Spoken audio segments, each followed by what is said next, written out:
दोस्तों, middle east में Iran, America और इजराइल के बीच जंग की आग भारत की दहलीज तक भी पहुंच सकती है।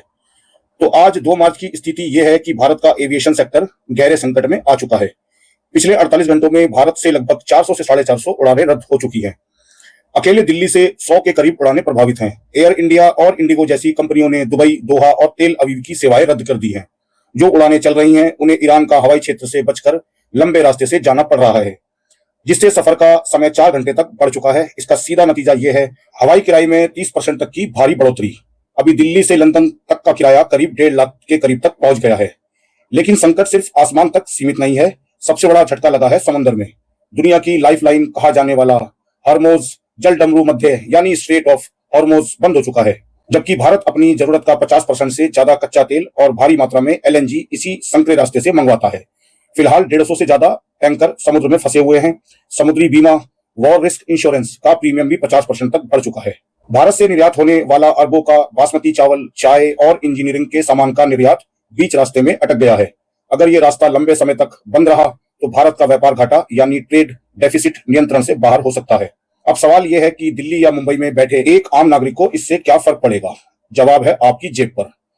तो सप्लाई चेन टूटने और कच्चे तेल की कीमतें बढ़ने से भारत में पेट्रोल और डीजल 15 से 20 रुपए तक महंगे हो सकते हैं। जब ईंधन महंगा होता है तो माल की ढुलाई भी महंगी होती है, जिससे आपकी थाली की सब्जी से लेकर ऑनलाइन मंगाया गया सामान तक सभी चीजें महंगी हो सकती हैं। लेकिन बात सिर्फ पेट्रोल और डीजल तक ही खत्म नहीं होती।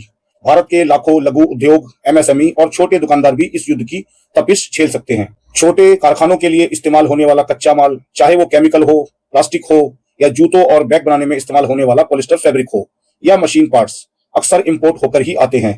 शिपिंग रूट्स बंद होने से इन सामानों की भी किल्लत हो सकती है, और जो थोड़ा बहुत माल मिलेगा भी तो उसकी कीमतें आसमान छूने लगेंगी। इधर महंगाई बढ़ने से आम आदमी अपनी गैर जरूरी खरीद पर रोक लगा देता है, जिसका सीधा असर छोटे दुकानदारों की बिक्री पर भी पड़ता है। उधर शेयर बाजार में इस तनाव के कारण निवेशकों के लाखों करोड़ रुपए डूब चुके हैं। अनिश्चितता के इस माहौल में रुपया भी डॉलर के मुकाबले लगातार कमजोर हो रहा है, जिससे विदेशी शिक्षा और यात्राएं भी महंगी हो सकती है। और अगर कच्चे तेल की वजह से महंगाई काबू से बाहर हुई तो RBI ब्याज दरें बढ़ा सकता है। इसका मतलब आपके होम लोन और कार लोन की EMI भी महंगी हो सकती है। यानी दूर देश का युद्ध आपके घर के बजट को पूरी तरह बिगाड़ने की ताकत रखता है। भारत के पास कुछ हफ्तों तक का तेल भंडार यानी स्ट्रेटेजिक रिजर्व तो है, लेकिन हॉर्मुज का बंद होना एक इकोनॉमिकल इमरजेंसी जैसी स्थिति है। सरकार वैकल्पिक रास्तों की तलाश में है, लेकिन युद्ध की लंबी खिंचती लकीरें भारत की आर्थिक रफ्तार को धीमा भी कर सकती हैं। लेकिन दोस्तों, याद रहे कि भारत हर मुश्किल में लड़ना जानता है। इतिहास गवाह है, हमने हर संकट को अवसर में बदला है। अंधेरा चाहे कितना भी हो, उम्मीद की किरण ही काफी है। जय हिंद।